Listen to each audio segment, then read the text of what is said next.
વાડી પોલીસ સ્ટેશનમાં વોરંટ બજાવણી કરવાના બદલામાં 3000 રૂપિયાની લાંચ લેતા વચેટિયા ઝડપાઈ ગયો છે। આપ જોઈ રહ્યા છો નવો દ્રષ્ટિકોણ ન્યૂઝ સત્યની સાથે। હું છું કાળીદાસ પરમાર। એક નજર આજના મુખ્ય સમાચાર પર।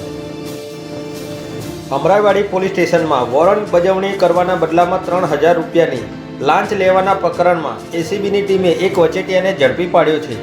પ્રાપ્ત માહિતી અનુસાર ફરિયાદીના સગા વિરુદ્ધના એક ચેક બાઉન્સના કેસમાં લાલ દરવાજા કોર્ટમાંથી 3 વોરંટ નીકળ્યા હતા।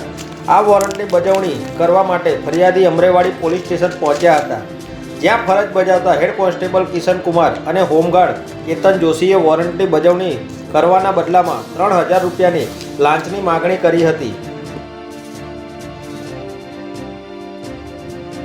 રકમ સીધી સ્વીકારવાને બદલે પોલીસ કર્મચારીઓએ ફરિયાદીને આ નાણાં વિષ્ણુ પટેલ નામના વચેટિયાને આપી દેવા જણાવ્યું હતું, પરંતુ ફરિયાદી લાંચ આપવા માંગતા ન હોવાથી તેમણે એસીબીનો સંપર્ક કર્યો હતો।